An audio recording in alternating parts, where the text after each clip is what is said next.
welcome everyone. My name is Jen Rush, and I'd like to welcome everyone to Socialism 2010.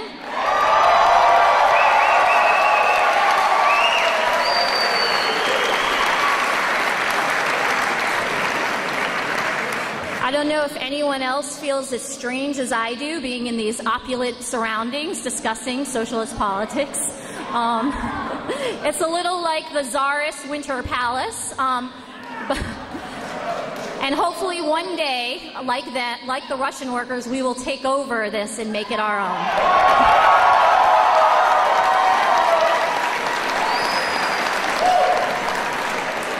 And actually, as one step in that process, I want to let people know that workers with Unite HERE in Chicago, who work with the Palmer House, are in contract negotiations with hotels throughout downtown Chicago. If you would like to show your support for the workers, for their struggle, please wear one of their buttons that can be found at the registration area. Less than a month ago, Israel's barbaric raid on the Mavi Marmara and the Gaza Freedom Flotilla exposed for the entire world to see the barbarism of the Israeli state. And while it was horrific to watch, I don't think that any of us who follow the issue can say that it's completely surprising that they feel like they can get away with what was essentially cold-blooded murder in order to defend their murderous state. The fact that they're backed up by the United States and managed to go without criticism, I think, has given them confidence.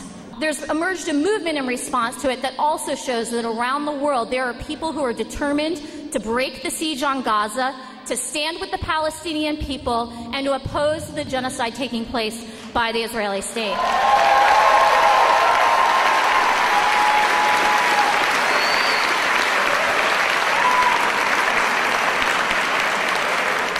Because as horrific as the attack on the Gaza Freedom Flotilla was, it pales in comparison to the barbarism that is unleashed on the people of Gaza every single day, especially since the horrific blockade was imposed in 2006. And it's a blockade and a siege that must end, and it's a struggle for Palestinian liberation that many people in this room share, and I think larger and larger numbers of people around the world are looking to. So we're very fortunate tonight to have a panel of activists and writers who can speak to us about the struggle that's going on. I'll introduce them in a moment, but first I just wanted to call in Todd Cretion. Maybe you can show the mic situation.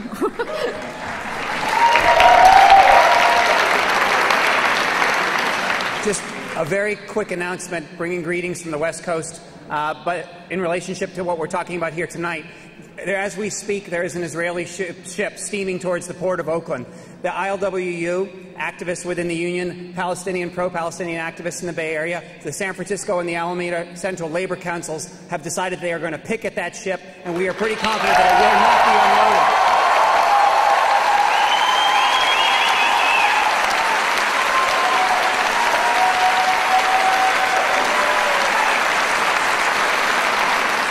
So we will know that ship is due in at 5 a.m. on Sunday morning. People are committed to be out there. The last time activists went to picket a ship was when they were sending supplies to Iraq in 2003. The police showed up and attacked people with rubber bullets. We don't expect that this time because I think the response is going to be so overwhelming. But we will know on Sunday morning when we get up what the status of that ship is. So I just wanted to bring greetings from the West Coast and let people know that that's happening.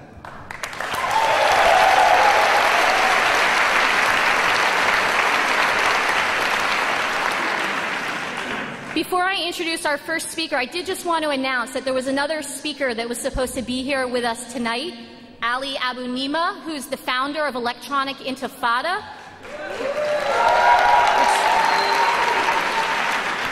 which is a fantastic resource for anyone looking for actual analysis of events in the Middle East and in Palestine. He's also the author of a fantastic book called One Country, a bold proposal to end the Israeli-Palestinian impasse, which is available for sale in Haymarket. People should go and check it out. It's also at the back of the room. So we're very fortunate. Our first speaker tonight is Kevin Ovenden.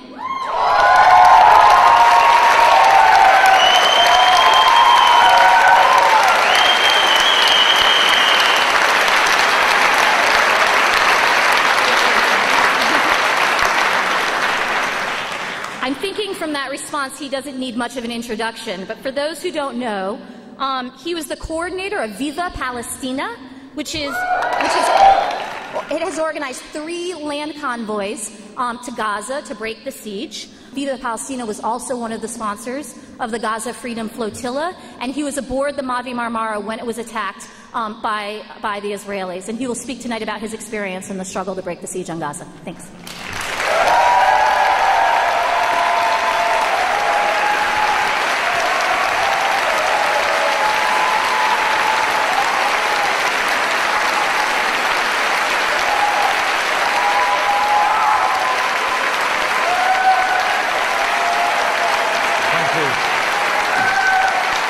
Thank you very much. Comrades, thank you very much. All changed utterly. So wrote the great poet William Butler Yeats after the British suppression of the Easter Rising in Dublin in 1916.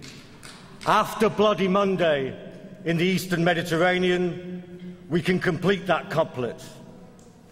A new phase of struggle is born, but at a terrible, almost unbearable price.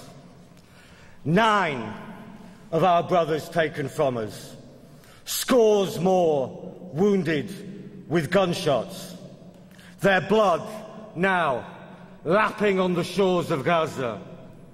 But their blood was not shed in vain, because the tide has turned, and we must seize this tide to make a lasting change in Palestine, the Middle East, and around the world.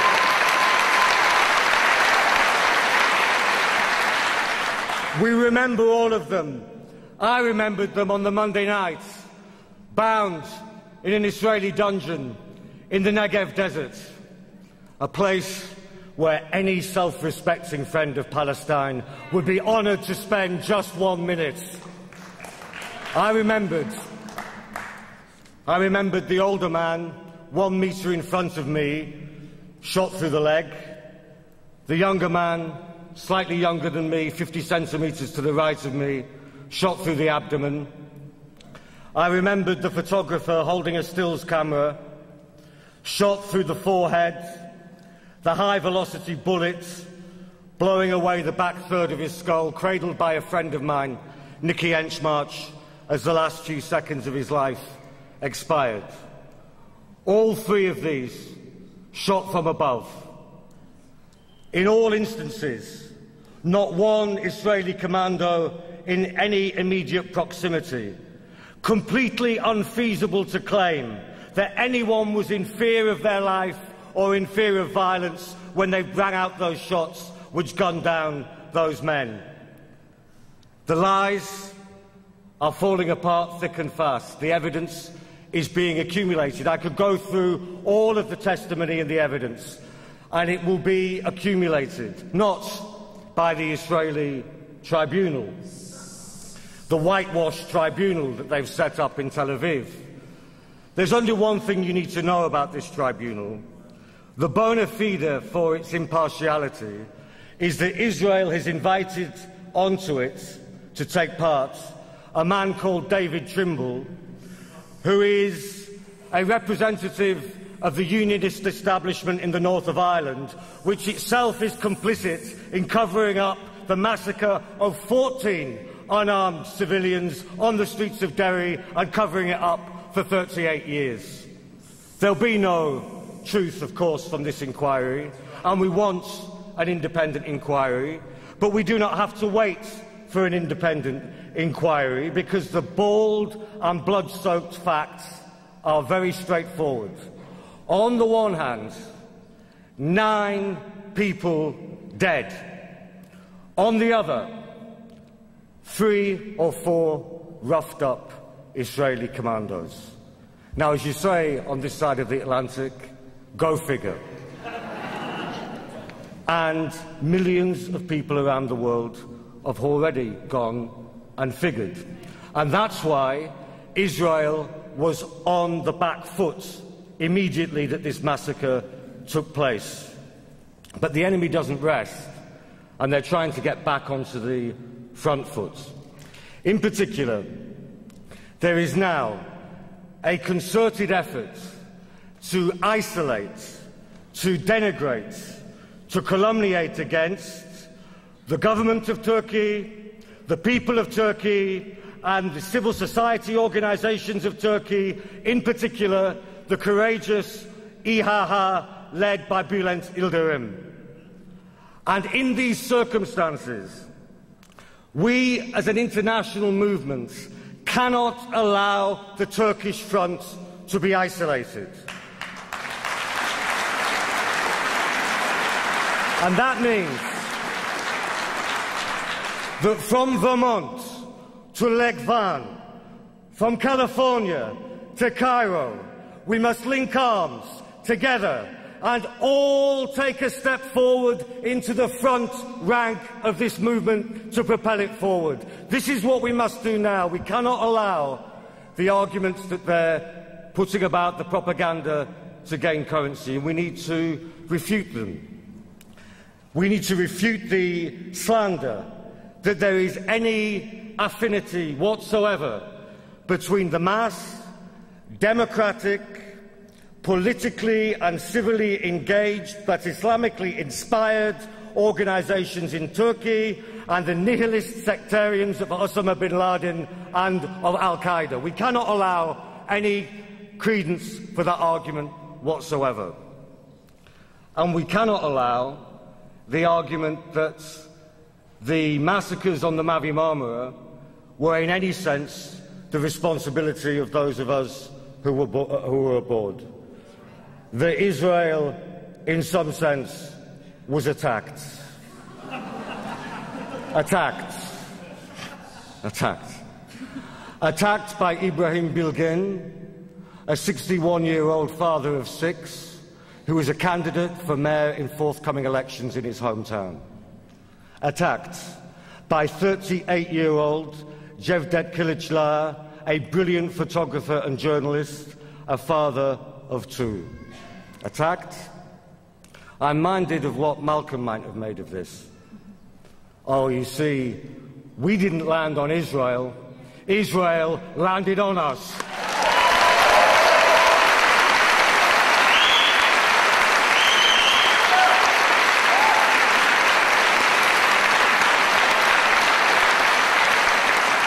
And it is because we collectively defied and resisted Israeli terror that this event has had such an impact. Because of that, and because of something even more important, it was an event which connected with processes that have already been underway for some time, reinforced those processes, and opened up new possibilities for the movement. The meaning of the massacre of the Mavi Marmara is that the miasma of defeat, which has settled, sedimented for far too long in the Middle East and on the minds of even many of us, is finally lifting, and through the clearing fog we can begin to see the steps that we can take forward to victory and to ultimate victory for the Palestinian cause and the wider cause. What are those processes? First, we know Israel's hard power. We experienced it firsthand, the lethal hard power. But I must say in the names of the families at the graveside of those who were buried on this Thursday and Friday after the massacre in Istanbul, we are not afraid. We're not afraid. We weren't afraid in Istanbul, and we're not afraid in this room tonight. And the reason we're not afraid is, despite all the firepower, the political capital, the stock of the State of Israel, has withered and wasted and is lower now than at any time since the inception of the Zionist entity 62 years ago.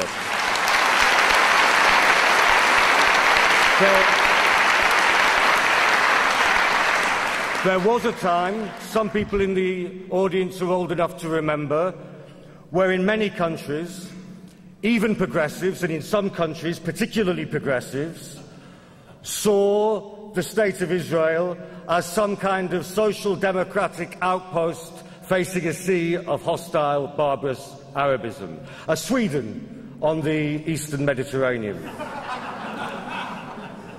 That visage has gone, and it's been replaced by the faces of Benjamin Netanyahu and Avigdor Lieberman, and my God, what ugly faces they are. What ugly faces they are. And the process has accelerated in the last 4 years.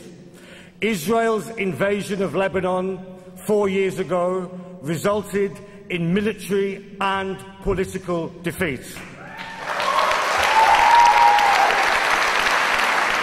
Its compensatory attack, murderous attack on the people of Gaza 18 months ago, resulted in political defeat and did not achieve its military objectives.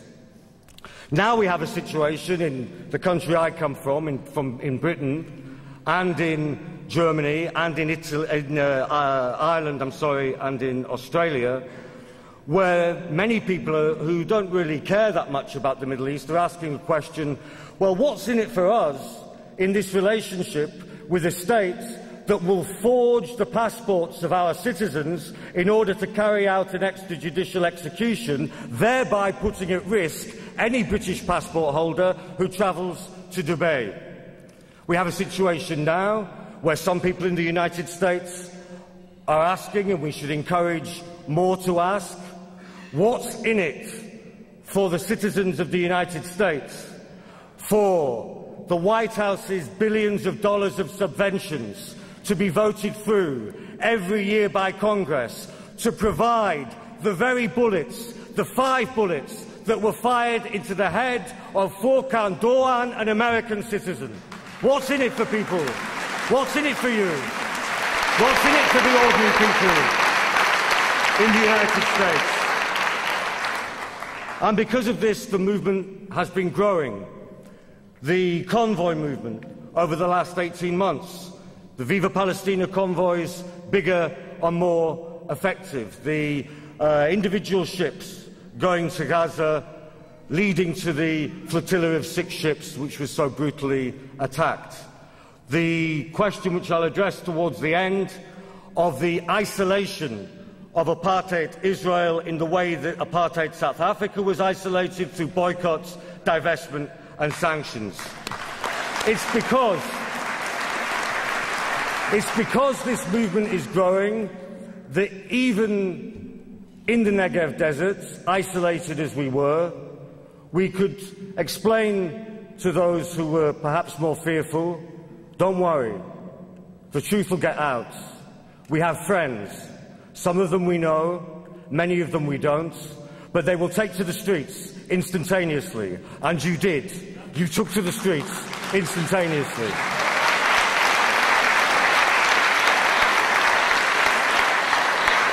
There's a third reason, and that is that the geopolitical plates in the Middle East that have locked in the oppression of the Palestinians for so long are beginning to shift.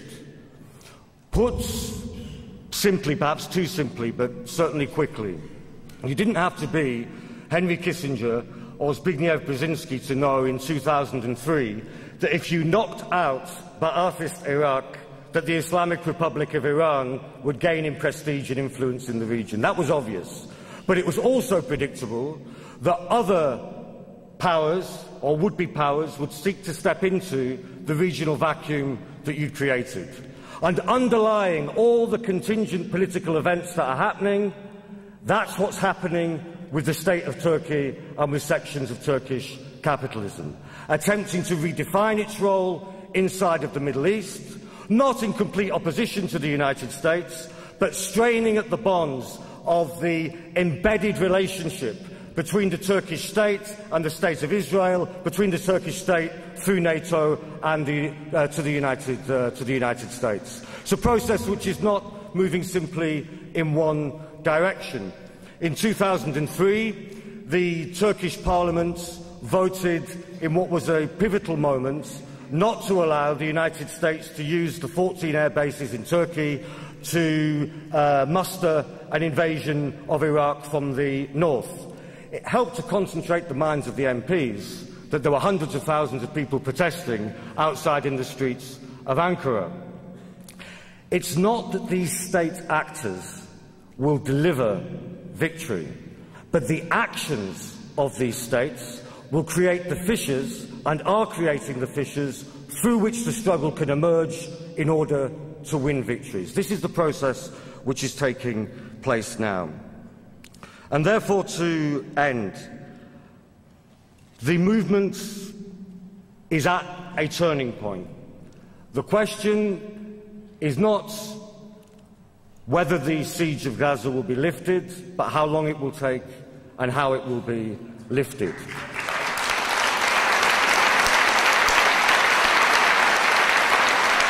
How decisive this turning point is not completely in our hands, but a part of it is in our hands. This is the Sharpeville, the Soweto of the Palestine solidarity movements, not the Sharpeville and Soweto of the Palestinians. The Palestinians have seen more and more massive massacres every year since Deir Yassin, through Black September, through Sabra and Shatila, through to the atrocities against the people of Gaza, not of the Palestinians, but of the movement of us who stand with the Palestinians. And brothers and sisters, comrades, we must change ourselves. All movements need activists, but we cannot simply be a movement of activists. We must become a movement of people, of social forces, of the mass democratic forces, above all in the Middle East, which can transform the lives of the Palestinian people. This is the step. This is the step.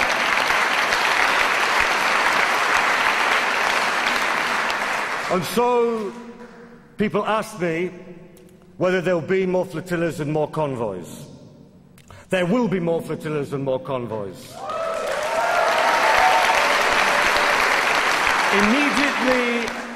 Immediately after the month of Ramadan, around the 12th of September, a gigantic international convoy organised by Viva Palestina will leave from London, heading through Europe into the Near East, down to Aqaba, across the Sinai and up to the Rafah crossing.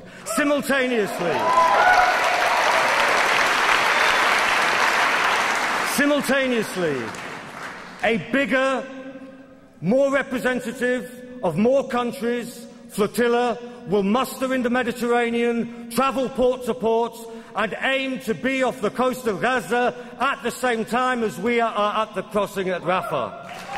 Why?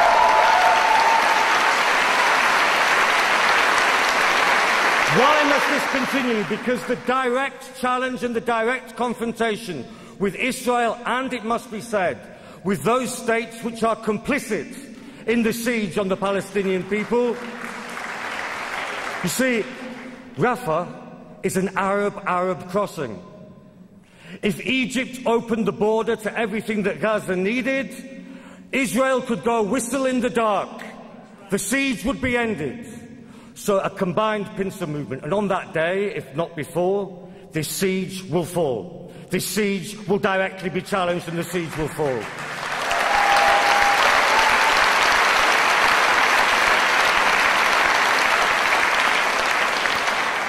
And this can spur on the burgeoning movement to boycott Israel, divest, to sanction Israel, to create the climate of opinion in which no self-respecting person regards the apartheid state of Israel as any form of legitimate entity in the 21st century. This is what happened around South Africa. It created the circumstances in which a young shop worker, Mary Manning, in Dublin, could refuse to serve a customer because she wanted to buy South African produce. She was sacked. There was a strike. It became an international cause célèbre. There are Mary Mannings out there in this city, in Britain, in Ireland, and in other countries. We must create the circumstances in which they feel confident to act. And finally, this is the Sharpeville and the Soweto. Remember, the apartheid abomination could murder 69 people in Sharpeville. It could gun down Hector Peterson and hundreds of school students in Soweto.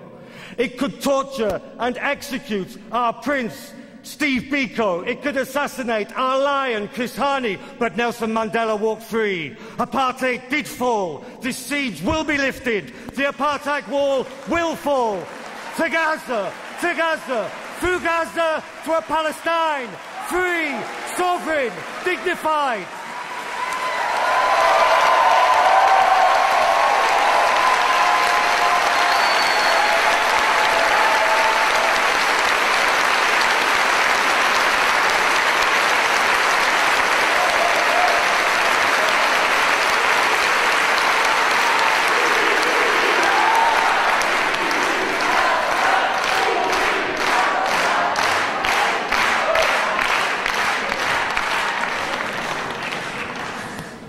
After that, I think it would be appropriate to mention, I forgot to mention this earlier, that when Kevin came to New York to speak, to begin the speaking tour, there were a series of politicians, both Democrat and Republican, who tried to try to get his visa denied on the basis that we did not want the flotilla terrorists entering our country.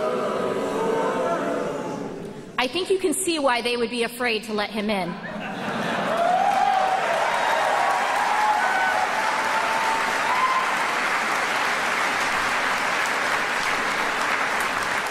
They are afraid because the Israeli propaganda machine can no longer roll like a tank without facing resistance. It is faced with the courage and conviction of people like Kevin, like people on the Freedom Flotilla, the people in this room, and the hundreds of thousands of people around the world who stand with the Palestinian people to resist. I'd like to go ahead and introduce our next speaker, who is Tariq Ali.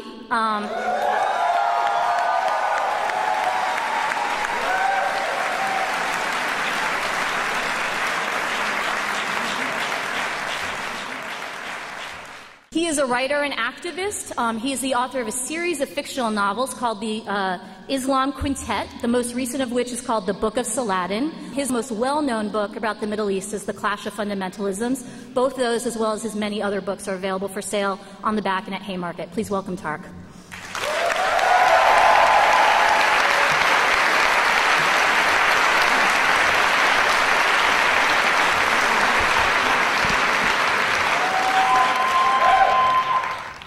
As Kevin said, people are now beginning to realize all over the world what the Israeli state is and what it is capable of. And it has taken a long time. And if you look at it, when the Israelis invaded Lebanon, on the say-so of the United States, Britain, and a number of European powers, the reaction, there were demonstrations, but the reaction was not as strong as it should have been. When they invaded Gaza and laid siege to Gaza, the reaction was much, much stronger.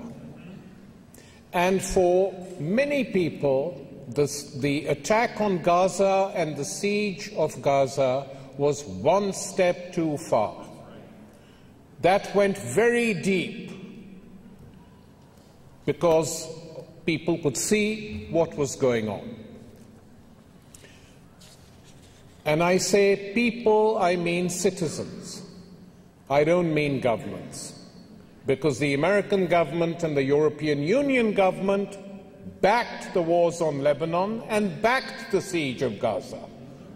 In the case of Lebanon, the Israelis had said it would take them a week to wipe out Hezbollah. They couldn't do it. Take another week, said the American president. Take a few more days, said the Europeans. Still didn't happen. They couldn't do it. It was a setback. When Gaza was witnessed by people, there was a real wave of anger from below, and it was felt. But the governments didn't say anything. A few mealy-mouthed words, but nothing more than that. Apart from the Norwegian government, which criticized it because there had been a one-day strike in Norway by the Railway Workers' Union, and who had asked the rest of the country to stop doing everything at one particular time and think about what was happening in Gaza. And I am told by Norwegian friends that the whole country virtually came to a standstill as they thought about Gaza at that time.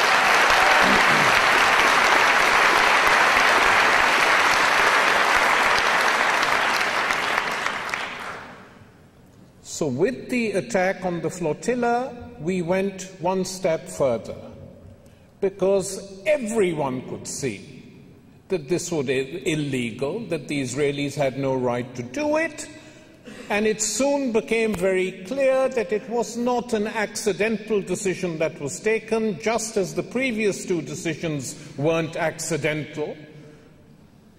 They had been planned for some time, and we now know that Ehud Barak and Bibi Netanyahu had planned this thing together, carefully planned it together. Whether they had given orders to kill, we don't know as yet, and we probably will never know. But once you plan to do this, and in my opinion they probably had, because the ship on which they concentrated their fire was the Turkish ship, to teach Turkey a lesson. And one of the reasons they want to teach Turkey a lesson is not simply because they were angry about this issue, but they knew that behind the scenes the Turks and the Turkish and Brazilian governments were trying to mediate between Iran and the United Nations Security Council without the permission of the United States and against its will, which they did. So the relations between Turkey and Israel really have been harmed. But, you know, I'm not very impressed when the Turkish government says it is no longer having military maneuvers with the Israeli army, because the question that comes up is, why the hell were you having these maneuvers in the first place?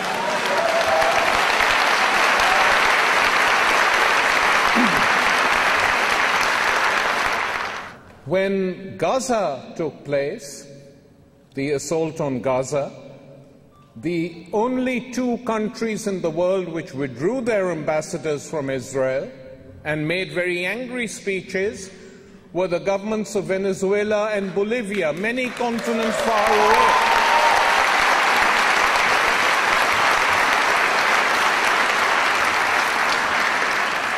Nothing to do with any religion or anything, just old-fashioned internationalism and solidarity with an oppressed people.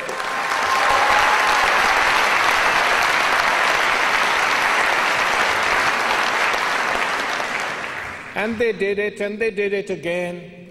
And even Lula this time on the flotilla attack spoke very sharp words on what is going on. So, as far as public opinion is concerned, there is a shift. And even in the United States, though it is not registered openly, AIPAC and people are extremely worried that all the opinion polls being carried out within the Jewish community in the United States suggest that between 40 and 45% of young people who are questioned say they don't care a damn about Israel.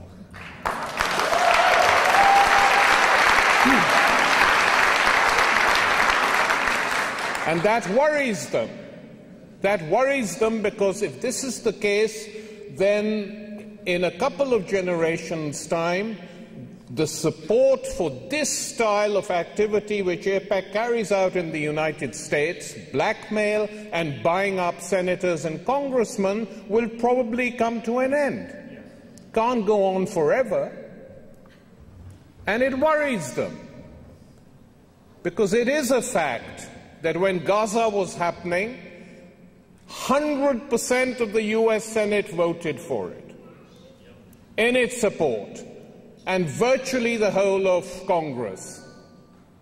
And that is an outrage. And it's appalling, because there were many dissenting voices, the government, not the governments of Europe, but within the parliaments of Europe, and even within the European Parliament. There were dissenting voices saying that this is wrong. So where do we go now? The plans which they had of pushing through in Palestine essentially a fake two-state solution, because the only meaningful two-state solution would be a solution where they withdrew to their 67 frontiers. That wouldn't be a just solution, but it would be a meaningful solution. That they are not going to do. It's obvious. Everyone knows that. They are not going to pull back to the 67 frontiers. They are not going to share Jerusalem as they promised. It's not going to happen. So all talk of a two-state solution, in my opinion, is meaningless today. It will essentially mean 3 or 4 Israeli protectorates, not even united or linked together, permanently overlooked by the Israeli army, and essentially very dependent on Israel, like the so-called Palestinian Authority is. It is not an authority. It doesn't have any of its own authority. It is totally dependent on Israel. That's the reality. And what the Israelis and the United States succeeded in doing, which they had been dreaming about for years, was to split the Palestinian movement when they unleashed parts of the PLO apparatus on the Hamas regime in Gaza, which Dahlan did.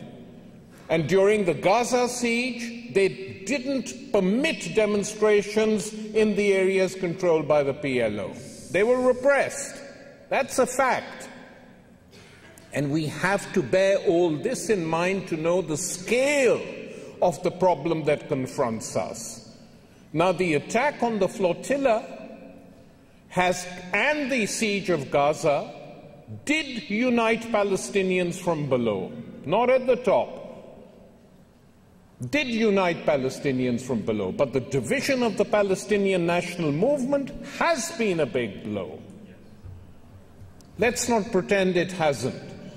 So the obstacles are numerous, but the flotilla attack for the first time divided Europe, or large parts of Europe, and the United States, since politician after politician, starting in Sweden, then which withdrew its ambassador, then Norway, then the British conservative Prime Minister said that the siege of Gaza should end. Even the Germans, who have been blackmailed into silence, even the German government for the first time said it could not support the attack on the flotilla. This was one step too far. And the German press, for once, was uniformly critical. I don't say it wasn't violently critical or sharply critical like parts of the British press were, but it was critical. So there is a shift. And without going over the top, we have to understand that this shift in public opinion means that the possibility of organizing a campaign, as the previous speaker said, on taking it to a higher level, the campaign for boycott, divestment and sanctions, is a very real possibility now, because there will be many, many people not remotely sympathetic to the left who will be sympathetic to such a campaign because of what they have seen and witnessed with their own eyes recently. So this is a time to give that campaign a boost.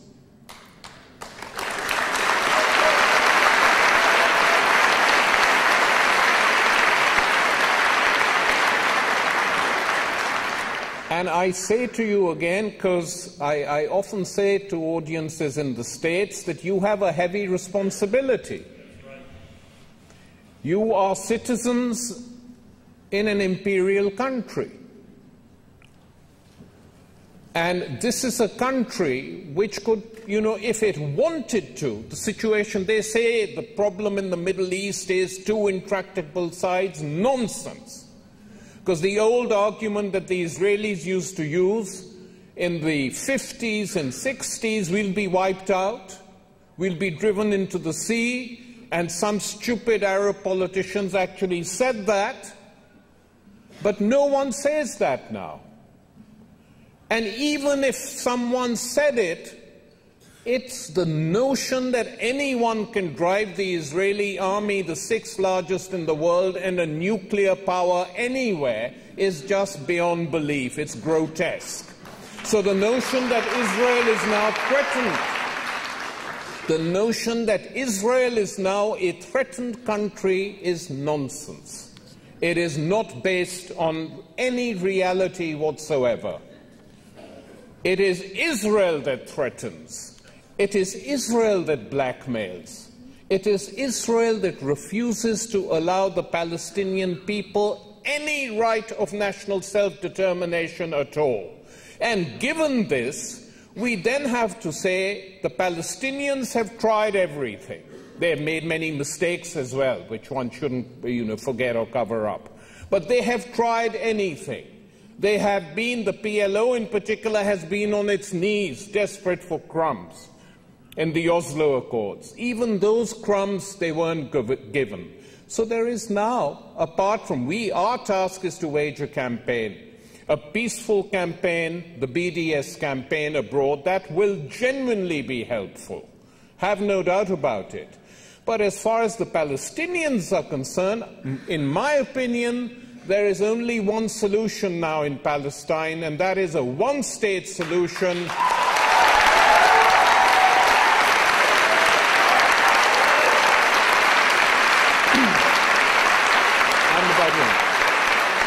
And that is a solution which is in the interests of the Jewish inhabitants of that area, the Muslim inhabitants of that area, the Christian inhabitants of that region, all the minorities. And it's a position which those of us who are socialists and internationalists have always supported. We do not want ethnic states. We want a unified Israel-Palestine with the same rights for everyone, and that, when that happens, because I think it will happen, if not in 10 years' time, in 50 years' time, there is no other solution. And when that happens, it could transform once again prospects for the Middle East as a whole. Thanks.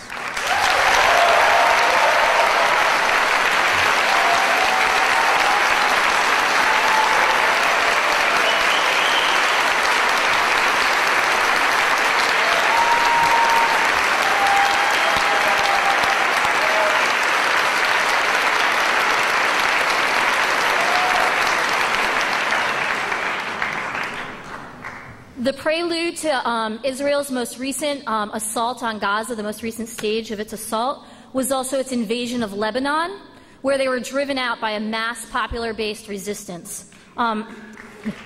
Tonight we're very fortunate to have Gilbert Ashkar, who is a writer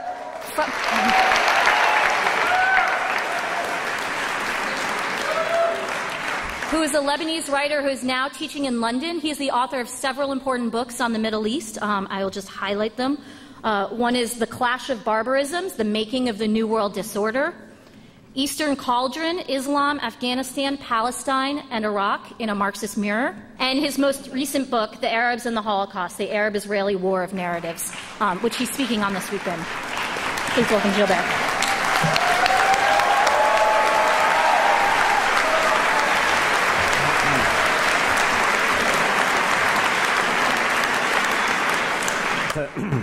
Thank you very much. I'm very glad to be here with you, and I thank the ISO for this invitation and giving me this opportunity.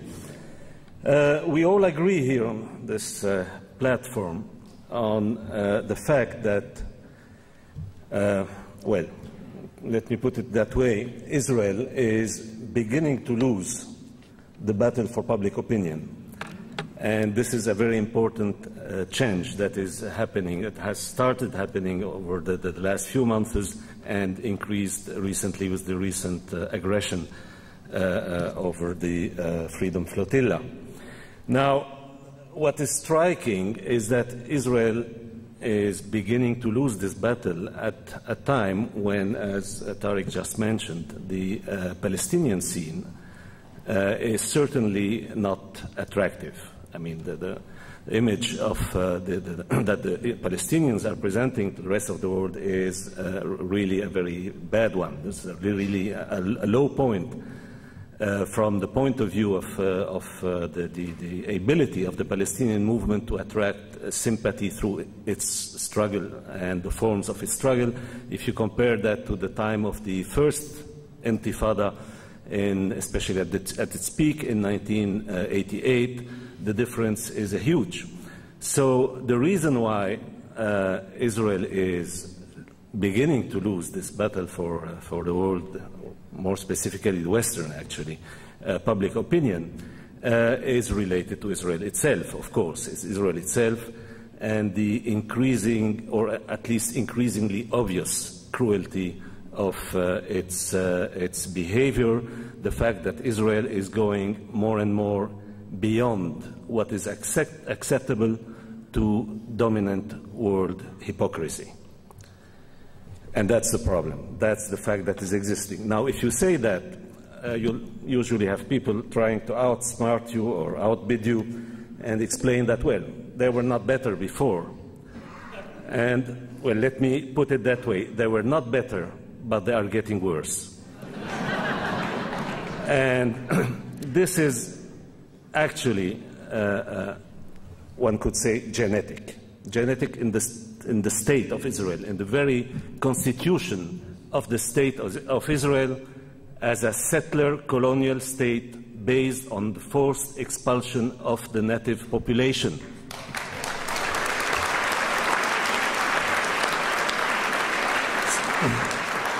Such a state could not but develop into a racist, militarist kind, expansionist kind of state. And that was obvious in the nature of the Zionist project from the start. Let me just read a little quote from a famous text of 1923 by Vladimir Jabotinsky, the representative of the far right wing of the Zionist movement, the wing that the other wings, so-called laborites, would qualify or describe as fascists. And that's what he had to say in 1923. Zionist colonization, even the most restricted, must either be terminated or carried out in defiance of the will of the native population. This colonization can therefore continue and develop only under the protection of an iron wall which the native population cannot break through. This is in toto our policy towards the Arabs. To formulate it in any other way would only be hypocrisy. Now, his competitors, of course, would say that he wasn't. The problem was not that he was less hypocritical, but he was less astute and was just wanting to say things that they preferred not to say openly. That's the only point. But the fact is that the very nature of the Zionist movement, the very nature of the Zionist project, the statist Zionist project, included this inexorable, this inevitable drift toward the right more and more, and this is exactly what we see in the history of the Israeli state. After the first 2 decades, and that was only over 2 decades when the state could claim, or have an image of, some kind of socialist kibbutz. I mean, the idea of the kibbutz, for instance, Kevin was mentioning Sweden. Well, this stopped actually after 2 decades of the state of Israel. And this stopped when Israel continued its expansion over Palestinian territory by invading the West Bank and Gaza in 1967. And that's the time when, for instance, the kibbutz moved from being, kind of, the mind of people, a socialist project, into being what it has actually always been from the start, although it could have a combined character, but a military settler colonial outpost. And that's exactly what the kibbutz built on the West Bank were very clearly in the eyes of everybody. And of course, in 1967, with the occupation of the other part of Palestine, from which the native population this time did not move, did not, I mean, the majority of them stayed there, created an occupational situation which increased the dynamics, this shift to the right, to the far right of the Israeli state. And, well, indeed, 10 years later, in 1977, the Likud, that is the heirs of Jabotinsky, the fascist that I just quoted, arrived to power. That was in 1977. And they went on, they carried the things further. 1982, the war, the invasion of my country, of Lebanon, was also a landmark in the shift in the image of Israel, the beginning, the real beginning of this evolution that is reaching now a point, a really qualitative turn with the recent events. And so this, you had the occupation of Lebanon for 18 years Lebanon from where the Israeli army only went out because of the resistance, the armed resistance waged by the Lebanese people. Within this time frame, you had, this historical evolution, you had a very short interregnum, you can say, in Oslo, or at least this was the moment where you had some illusions about a possible, peaceful stance or new peaceful stance by the Israeli state. But, very, very quickly, any kind of illusions dissipated. It was quite clear, I should say, from the start, from the real project behind Oslo from the Israeli point of view, and the fact that actually the wall, we mentioned the Iron Wall, Jabotinsky, but there was a wall that has been built, it is being built, the wall of apartheid, the wall of separation in the West Bank, and this started, they started building it in 1994, immediately after the signature of Oslo, and that was Rabin's government actually who started that. And of course, the interregnum of Oslo was exploited to double the colonization of the West Bank compared to the whole period between 1967 and the signature of the Oslo Agreement. And then in 2001, well, after Oslo failed and in 2000 the second Intifada started, we saw the election of Ariel Sharon, who was until then considered to be the right wing, the far right of the far right, the most extreme politician within the Likud. And he arrived to power in 2001 at the same time when George W. Bush, and you had the two most reactionary administrations in both countries converging at the same time, and that was a terrible convergence with the twin aggressions over the region. The region has really paid a very, very dear price for that. And, well, you know the rest of the story, reoccupation of those parts of the West Bank where the Israeli army had, that the Israeli army had evacuated, new massacres, and the wall being built, all, during this time, and carried on building with an Ariel Sharon who believed that even Oslo was too much of a concession, and who even against even the framework of Oslo, and only believing in Israel deciding unilaterally which areas it would evacuate, a minority of the territories occupied in 1967. And then, well, you had 2006, the very violent aggression on Lebanon, the 33-day war. Well, indeed, that was a failure for the Israeli army, but of course the cost for Lebanon was absolutely huge, because this was the most cruel, in terms of intensity, the most cruel war of all Israeli wars until then. Even the 92 invasion was not that, we didn't see that type of concentration of violence and the, flattening out whole areas of the country that, as we saw in 2006, and that's the year also when Gaza was already attacked in the summer of 2006, and before Israel starts in 2007, the blockade of Gaza, which is a totally, it's a real strangulation of Gaza, And this is a blockade which has absolutely terrible consequences, all the more that Israel waged at the end of 2008, beginning of 2009, for 3 weeks, this very brutal assault on Gaza, which destroyed over 15% of every building in the Gaza Strip, destroyed industry, destroyed infrastructure, destroyed water facilities, electricity, everything, and with a blockade preventing the Palestinians from rebuilding. They weren't allowed to import any material for that, and preventing the Gazan from exporting. So therefore, real strangulation, the result of which has been that the number of Gazans, according to the United Nations, that live in what is described as abject poverty, that is in total need of help, is 300,000 people out of a population of 1,500,000. That is 1/5 of the Gazans are in abject poverty due to the Israeli blockade. And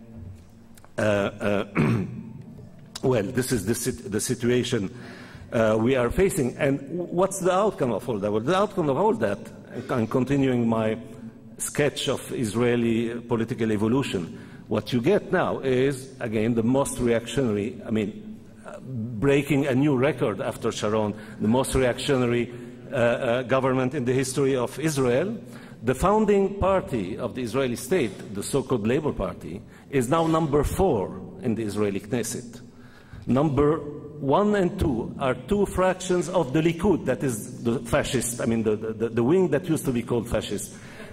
The number 1 and 2 groups in the Knesset are wings of the fascist, and number 3 is an openly racist organization, the head of which is foreign minister of the State of Israel. This is a total shame. This is a total scandal.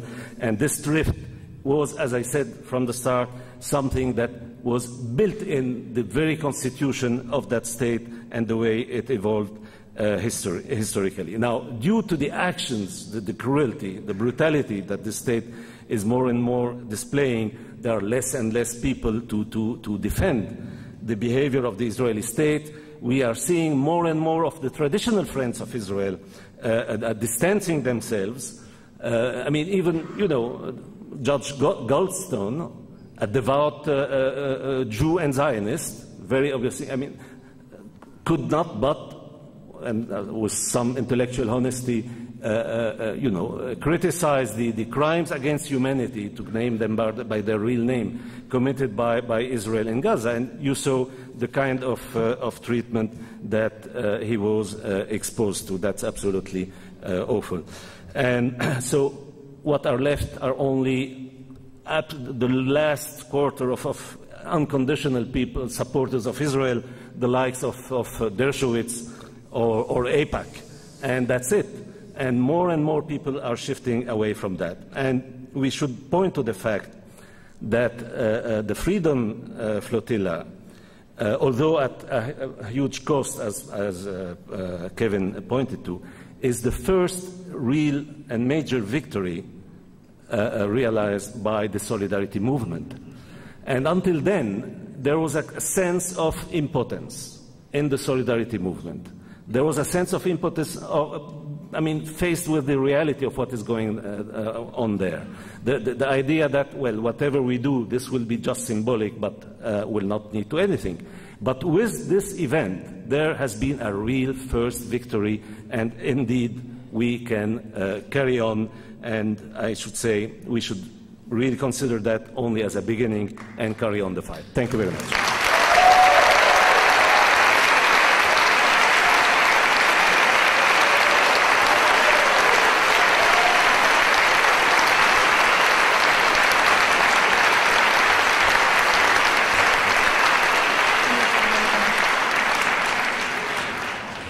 So with that, I'd like to introduce our final speaker. As someone mentioned, Egypt is another key ally of the United States in the Middle East and is complicit, really, in the choking of the Gaza Strip by closing off of the border. But this position of the Mubarak regime is very unpopular in Egypt and only fuels the anger and desire to fight not only Israel's occupation in the Middle East, but also the dictatorship of the Mubarak regime itself. We're very fortunate tonight to have Ahmed Shawki, who's an Egyptian activist and socialist.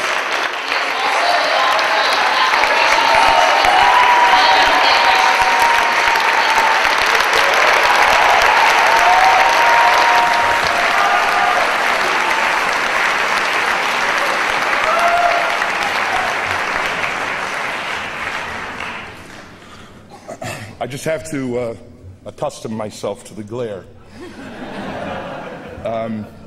The theme of tonight, or tonight's discussion, which I think is perfectly appropriate and the right theme, is how significant a change there has been, and yet more significant changes to come. And I want to develop a few points of that, of that view of what is going on. I have to also take a little pleasure, not only in the fact that Kevin managed to make it into the country, but that we have a panel that in the world of today's media, dominant here, would be a very peculiar panel to describe. Its composition alone should tell you something about its point of view, and its clearly extremist connections. We have, after all, someone who sailed in a ship towards Israel with humanitarian supplies, who also is Iranian, half Iranian. Second speaker, originally from Pakistan. Third, from Lebanon, and to top it off, an Arab Egyptian. This is clearly a panel which cannot be trusted, which has no facts or knowledge about the area.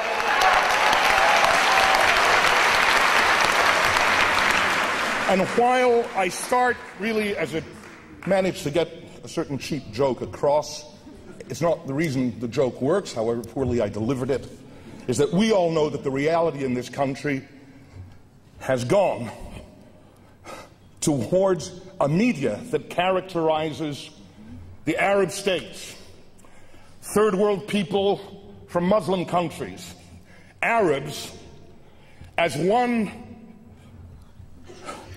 set of people who are to be suspected, stopped at borders, harassed, don't fly while Arab, don't speak while Arab, don't go to Arizona while Arab or Muslim. And I think that an introduction has to say that we have to not only honor those who died, but those who participated in the Gaza flotilla, but above all, to also acknowledge and applaud the struggle of the Palestinian people for Palestine since the Nakba of 1948.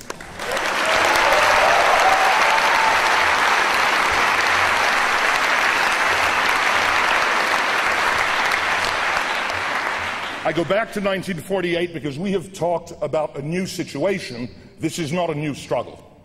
And I think it's important for us to acknowledge those who came before us, and that it's not a new struggle, but it has arrived at a new stage, for several reasons I will try to argue, not least amongst which, if anybody has been to a pro-Palestine demonstration here in this country, a new generation of Palestinians who were raised here and who have very strong feelings about the question of Palestine, and that is a feature that is internationally a reality in the Palestinian diaspora. But it's a new situation because, as several speakers, the speakers before me said, in part, what has happened to Palestine and Palestinians is now front page news and is known and absorbed by millions of people internationally. Perhaps least of all in the US, that is in terms of the media and the attention. But around the world, there has been a transformation of the view of the struggle for Palestine, which we should be aware. For those who remember the words of Golda Meir, there are no Palestinian people, or Palestine was an empty land, and we created Israel in an empty land, or all of the talk about the attempt to rub out of history the Palestinians, that is not only no longer the case, but it is also the case that the idea of Israel as the sweet democracy in the Middle East has been demolished. Even supporters of the State of Israel, and I'll quote the paper of record here, or the paper that fits all the news. Sorry. The paper that prints all the news that's fit to print, whatever, the New York Times, writes about the flotilla, and I'll just quote their editorial. Mr. Obama, on Tuesday, that is the day after the attack, President Obama expressed his deep regret. I shouldn't be pictured.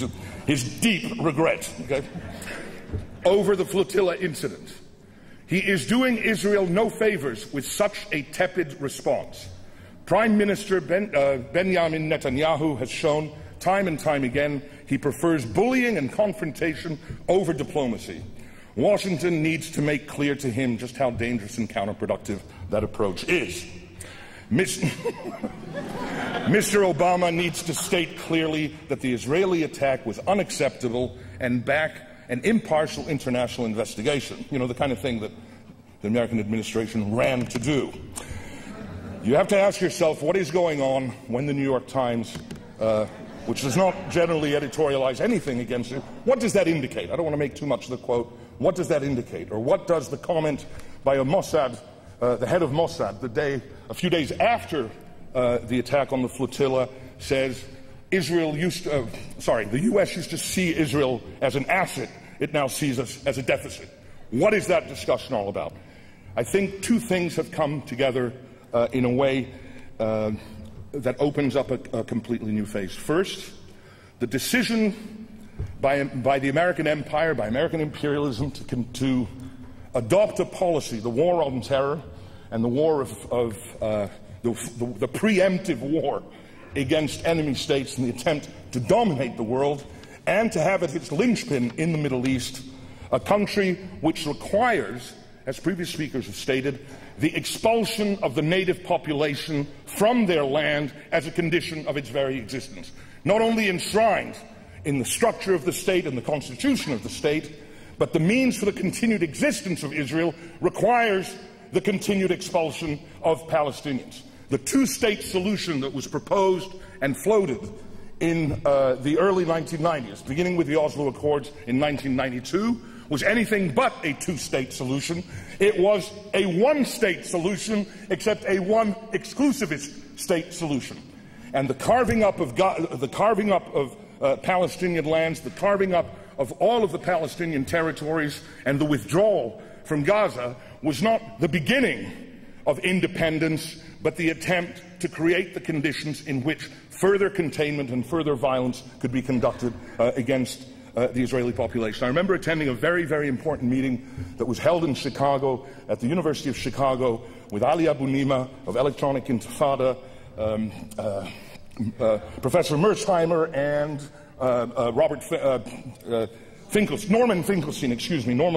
Norman Finkelstein,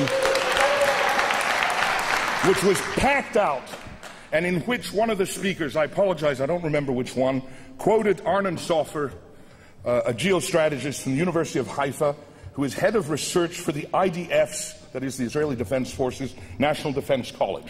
And here is the policy summarized by the head of the IDF's National Defense College.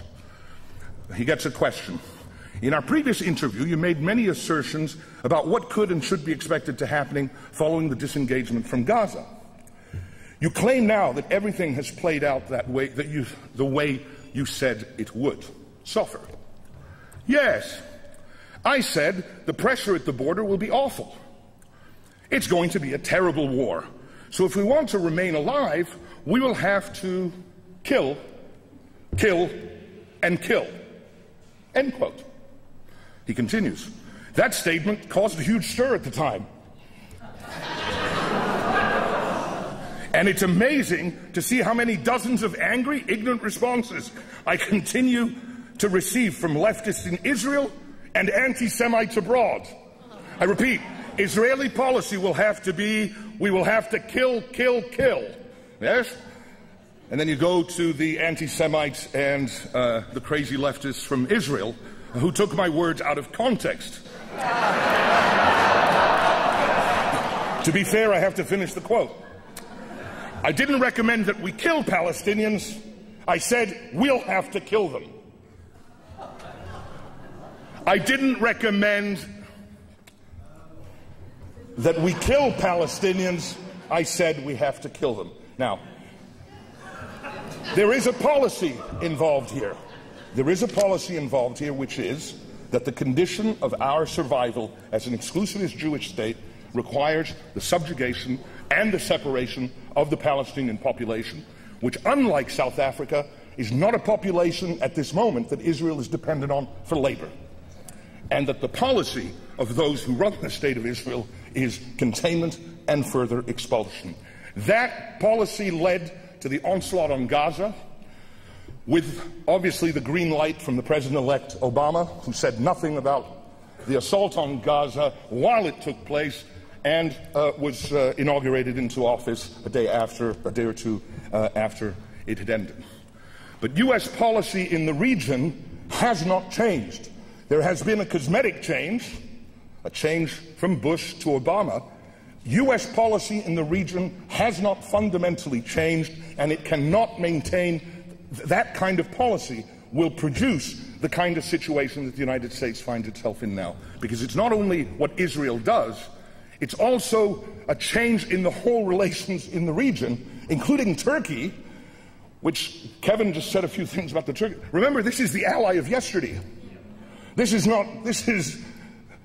the ally of yesterday, but who, for United States policy, to maintain its supremacy in the region militarily and economically, it has now found itself in a situation of conflict. And I think that that situation will continue to produce contradictions and also expose the fault lines around which a movement will continue to emerge and can be built. But we can't stop there, and I want to just say one word, or a few words, about the one group of states that's absent, largely been absent in the discussion, and that is the Arab states. I think, actually it hasn't been absent. A couple of people mentioned, Gilbert mentioned the crossing. During the assault on Gaza, I was visiting family in Cairo, and you had the following headlines. Assault on Gaza, with pictures and details of what was going on, and below, Mubarak closes border. That is, at the time precisely of need, the Egyptian state steps in to close off the border. I haven't got time to develop it, but you have the state of Israel as a settler state in the region, but you have to say, why does the United States need a client state or a settler state? All the oil is elsewhere, and all the riches, well, that's the point. You need a settler state in order to maintain the relations in the regimes around Israel and maintain the flow of oil profits and geostrategic interests and so on and so forth. And the second biggest recipient, as people know, of U.S. aid after Israel is the state of Egypt. And I think that we will find a situation in which within the Arab countries there will be a renewed sympathy and effort around the Palestinian struggle. There's a long history of that through the 1960s and early 1970s. The sentiment is palpable in terms of the sympathy for Palestine in the Arab countries, which is not at all reflected obviously from those governments. In 1976, Soweto occurred, the shooting of unarmed students in the township of Soweto. The term Amandla, power, became popularized and became the slogan of a new movement. The slogan of today's movement, I believe, will be BDS. It's not as catchy as Amandla, but something else will emerge. And I think that if we take anything from the events of the last week, it is to commit ourselves to all the efforts that aid and move the struggle against the apartheid state of Israel forward, to redouble our efforts, and to build a strong and united BDS campaign. And if the attack on the flotilla has helped that process, then I think we should take full advantage of it and continue the support of future flotillas to Palestine.